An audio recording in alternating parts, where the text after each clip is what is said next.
University dan College University 1971 tidak dimansuhkan. Pasukan khas jihad tangani inflasi dibubarkan.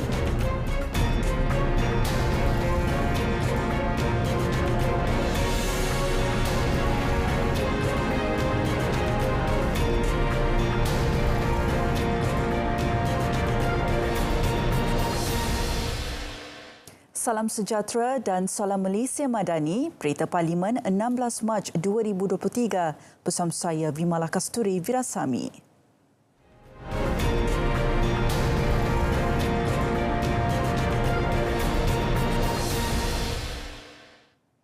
Saudara, Kementerian Sumber Asli, Alam Sekitar dan Perubahan Iklim sedang membangunkan rang undang-undang perubahan iklim.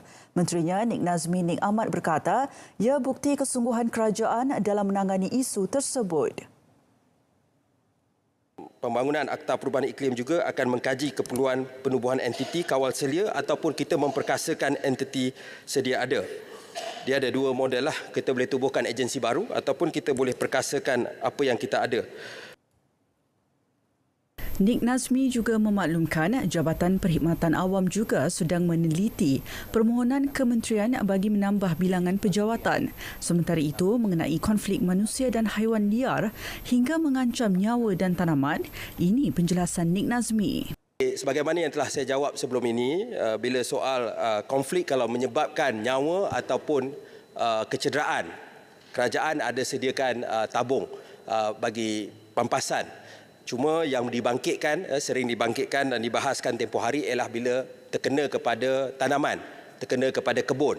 Ya, jadi apa respons? Jadi buat masa ini kita berbincang dengan pihak Kementerian Pertanian dan Keterjaminan Makanan untuk kita sediakan, kerajaan juga mungkin bukanlah ganti rugi sepenuhnya tapi sekurang-kurangnya sagu hati untuk membantu mangsa-mangsa yang terlibat.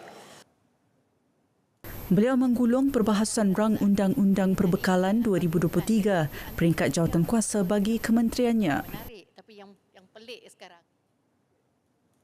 Dalam pada itu, Kementerian Sumber Asli, Alam Sekitar dan Perubahan Iklim sedang mengkaji semula keberkesanan program penghijauan Malaysia melalui kempen penanaman 100 juta pokok. Ia bagi memastikan kempen itu benar-benar memberi impak kepada alam sekitar. Buat masa ini, on record kita telah menanam 58.52 juta pokok. Cuma kita nak tengok balik sejauh mana keberkesanan. Sebab yang ada hari ini, dia register boleh dia tanam pokok. Apa jadi dengan pokok tu selepas itu?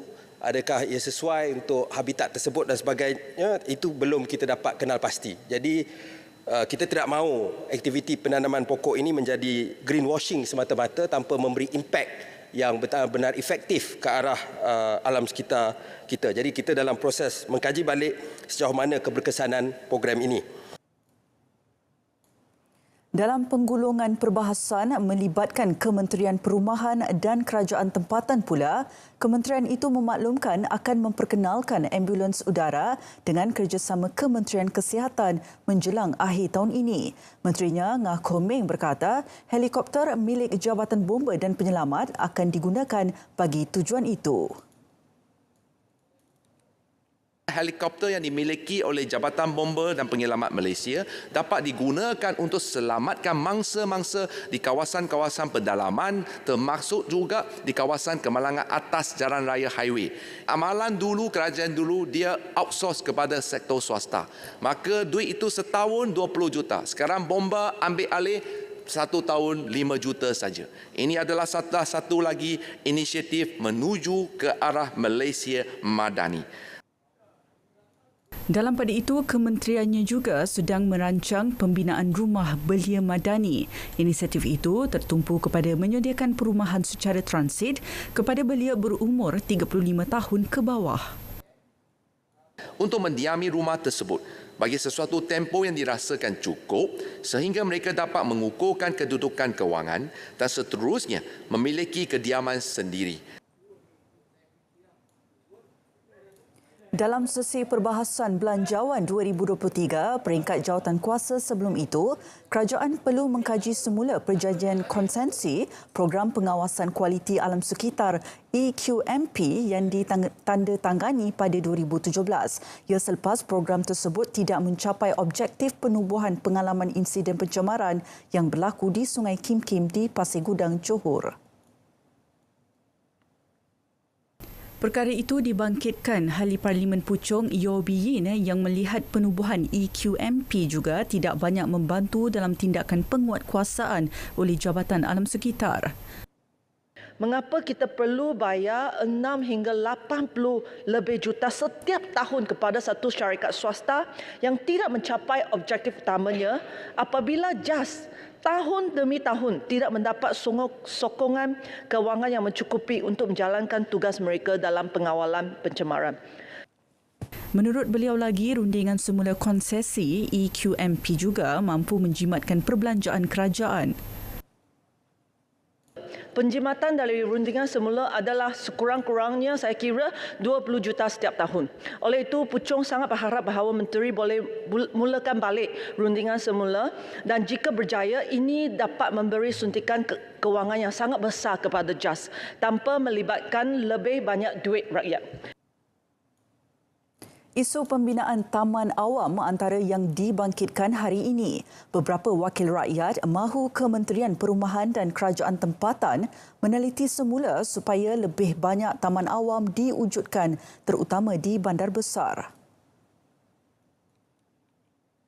Kerana kita tahu taman awam ataupun taman rekreasi ataupun open space ni adalah penting untuk pembangunan fizikal dan juga untuk kanak-kanak mereka. Inilah peluang untuk mereka keluar peluh, bermain kan, untuk berrekreasi.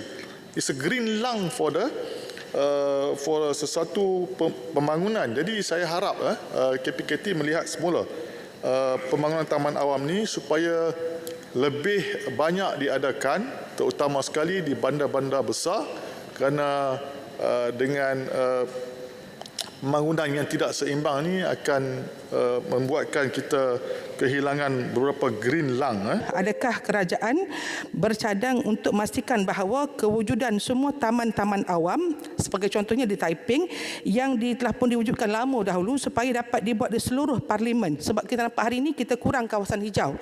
Jadi kalau kita ada satu dasar yang mewajibkan mengikut sasaran supaya seluruh negara kita punya taman-taman yang kita boleh membuat family outing. Jadi sekarang ini hanya ada beberapa tempat sahaja kerana kita lebih mementingkan tentang pembinaan bangunan. Jadi saya mengharapkan supaya dalam keadaan pasca COVID ini banyak masalah mental stress dan sebagainya boleh diselesaikan dengan penambahan taman-taman awam seperti ini. Isu penyelewengan dan penyeludupan barangan bersubsidi termasuk gas petroleum cecair LPG, Ahli Parlimen Kalabakan Dato' Andy Mohamed Suryadi Bandi mencadangkan supaya kerajaan menggantikan kaedah pemberian subsidi secara pukal kepada pemberian subsidi secara bersasar di kawasan berisiko berlaku ketirisan. Yang kedua, menjalankan bancian untuk memastikan keberkesanan penggunaan barangan bersubsidi bagi mengenal pasti jumlah yang diperlukan oleh penduduk untuk tempoh tertentu agar tiada lebihan bekalan barangan subsidi yang dibekalkan. Ketiga, mewajibkan pengguna memaparkan kad pengenalan ketika urus niaga pembelian barangan subsidi dan ianya direkodkan bagi mengenal pasti pembelian tidak wajar. Keempat, penggunaan chip hologram pada barangan bersubsidi untuk memudahkan barangan berkenaan dikesan sekiranya ianya diseludup. Beliau turut mencadangkan pemeriksaan secara berkala dilakukan di kawasan berisiko selain mewujudkan pasukan petugas khas untuk memperketat operasi di kawasan sempadan berisiko.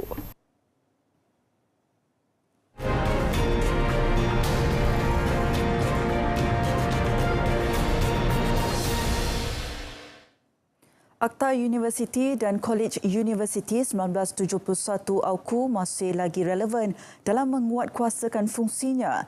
Namun Kementerian Pendidikan Tinggi sentiasa prihatin dan responsif ke atas aspirasi pelbagai pihak yang inginkan AUKU ditambah baik dari semasa ke semasa. Menjelaskannya, Timbalan Menteri Pendidikan Tinggi Datuk Muhammad Yusof Abdal berkata, melihat kepada kepentingan AUKU, Kementerian Berpendirian, pendekatan melakukan pindaan adalah langkah lebih tepat berbanding memansuhkan terus AUKU secara keseluruhan. Selain itu, berkenaan dengan plan tindakan dan garis masa dalam melakukan pindaan dan penambahbaikan yang seterusnya seperti yang dimaklumkan juga semasa penggulungan perbahasan peringkat dasar tempoh hari, Kementerian sedang dalam proses menyusun satu sesi libat urus atau town hall yang akan melibatkan semua pemegang taruh pada satu tarikh yang akan dimaklumkan kelak. Pasukan khas Jihad Tangani Inflasi yang ditubuhkan pada 29 Jun 2022 tidak diteruskan lagi. Timbalan Menteri Perdagangan Dalam Negeri dan Kos Sara Hidup Fuzia Saleh berkata, ini kerana ia tidak memberikan kesan terhadap penurunan kadar inflasi di negara ini. Pasukan itu tidak lagi diteruskan kerana kita dapati memang tak ada kesan. Ya, kalau kita tengok kadar inflasi sama daripada tahun lepas hingga tahun sekarang, dan kita lihat pada tahun ini ada sedikit pengurangan dari segi peningkatannya. Jadi kita tidak teruskan mesyuarat, lagipun tidak efektif mesyuarat 2 kali seminggu ni. Ya, jadi tidak ada penerusan dari segi jawatankuasa tersebut. Manakala berkenaan cadangan menarik balik kenaikan tarif elektrik yang dikenakan terhadap pengguna bervolten sederhana dan tinggi dalam kalangan industri, beliau berkata langkah berkenaan tidak akan membantu. Sebaliknya, kerajaan perlu membantu rakyat meningkatkan kuasa belanja. Justeru, inisiatif jualan rahmah dan menu rahmah dilakukan kerana ia membantu menurunkan kadar peningkatan makanan bermasak di luar rumah. Cadangan pindaan kepada Akta Komunikasi dan Multimedia 1998 Akta 588 merupakan pindaan yang menyeluruh. Ia akan mengambil kira semua peruntukan undang-undang sedia ada, termasuk memastikan sebarang hukuman adalah efektif dan tiada unsur penganiayaan. Menteri Komunikasi dan Digital Fahmi Fadzil berkata berdasarkan objektif utama pindaan itu antaranya untuk menggalakkan pembangunan industri komunikasi dan multimedia bagi keperluan masa hadapan serta memperbaiki aspek keselamatan rangkaian susulan peningkatan penggunaan dan kebergantungan orang ramai terhadap perkhidmatan digital.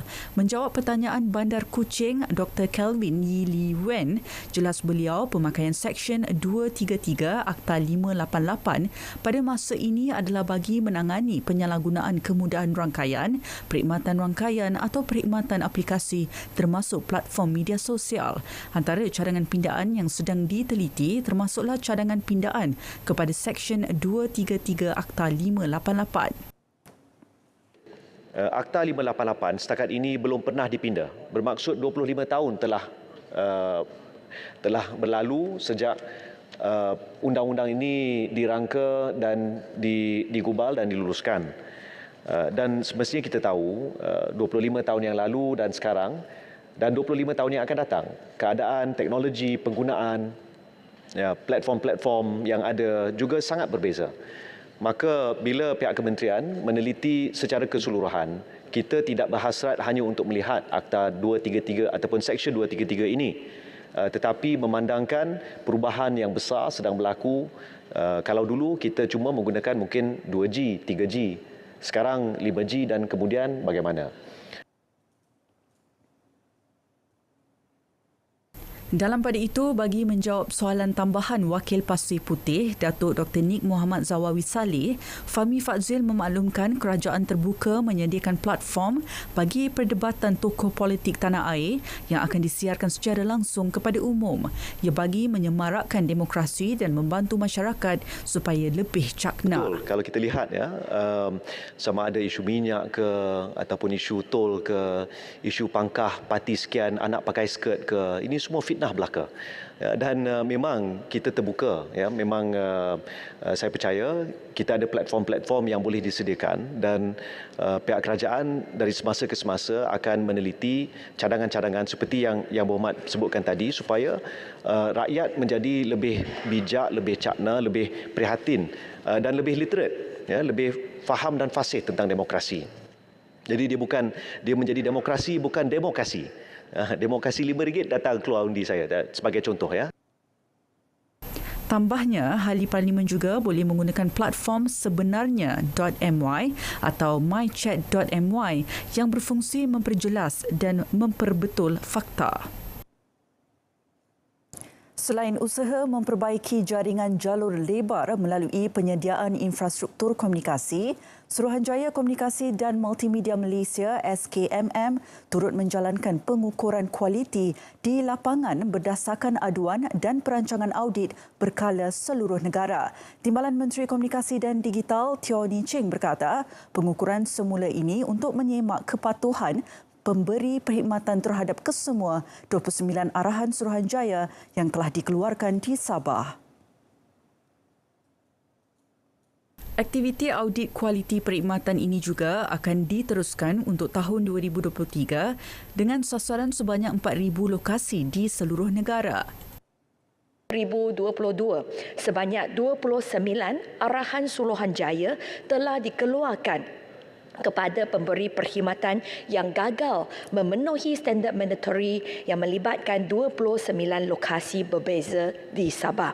Melalui arahan Suruhanjaya ini, pemberi perkhidmatan wajib menaik taraf menara sedia wajib menambah baik kualiti perkhidmatan dengan mengoptimalkan atau menaik taraf menara sedia agar kualiti pengalaman pengguna berada pada tahap yang baik.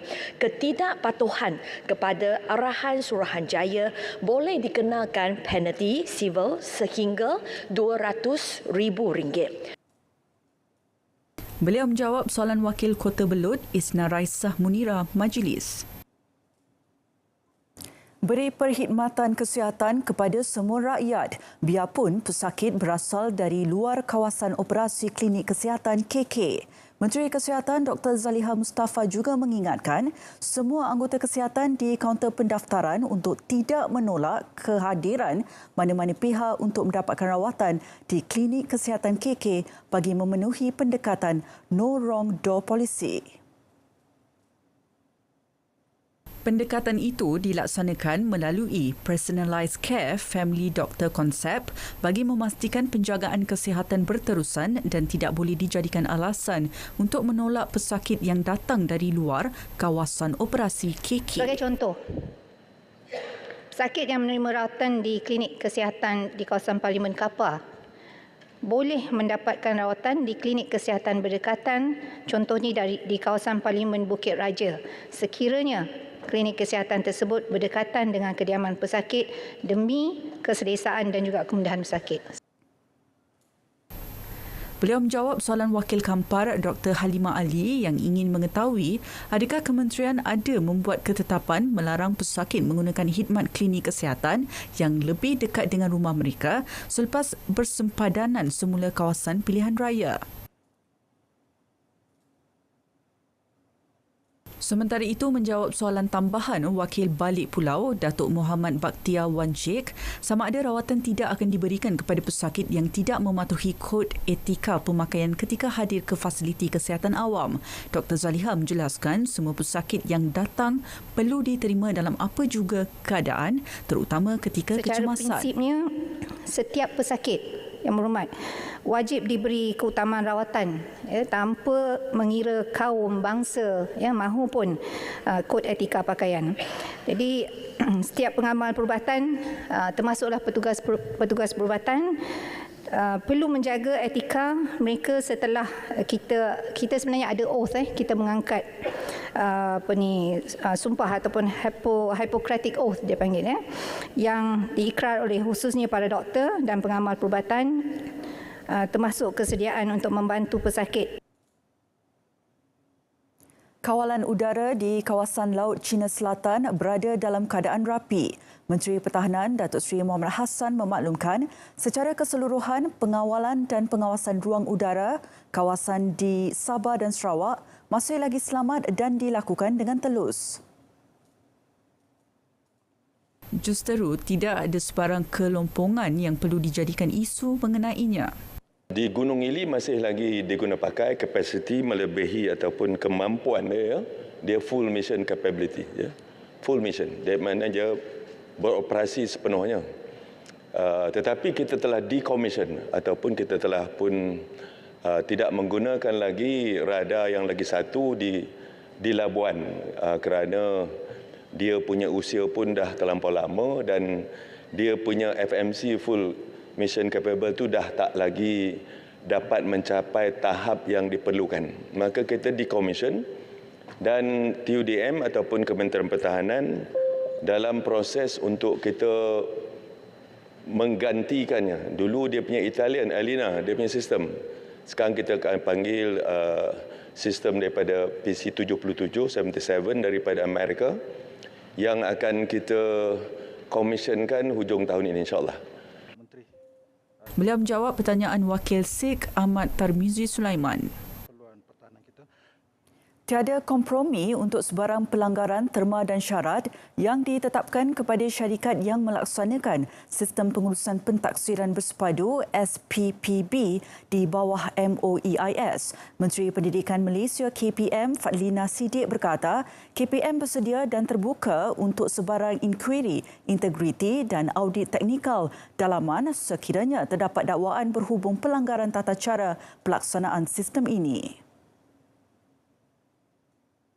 Menjawab pertanyaan Wakil Bayan Baru Sim Zezin, Fadlina memaklumkan KPM telah mengenal pasti punca masalah kepada keseluruhan sistem tersebut dengan mengambil kira pengurusan sistem secara keseluruhan serta kompetensi personal bagi memantapkan lagi pelaksanaannya.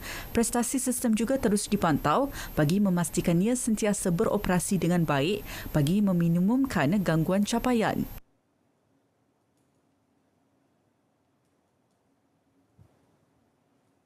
Walaupun diberi pilihan, terdapat 3 negeri yang menggunakan SPPB, iaitu Sistem Pengurusan Pentaksiran Bersepadu ini 100%, iaitu negeri Kelantan, Sarawak dan wilayah Persekutuan Labuan. Manakala negeri Perlis mencapai 99% pengisian ke dalam sistem tersebut.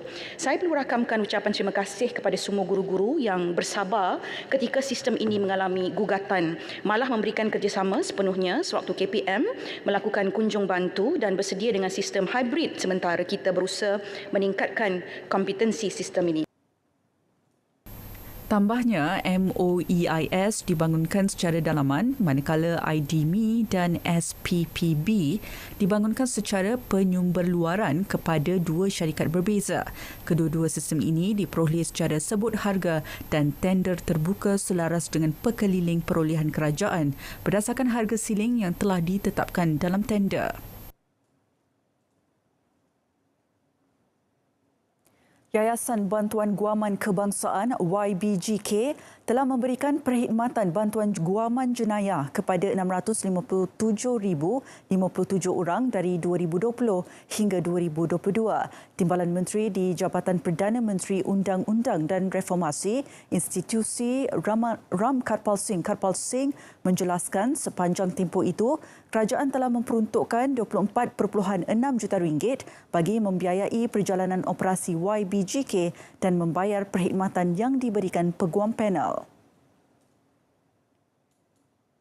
Dalam tempoh sama, Jabatan Bantuan Guaman JBG telah diberikan peruntukan kewangan sebanyak 94.9 juta ringgit bagi melaksanakan perkhidmatan bantuan guamannya di seluruh cawangan JBG.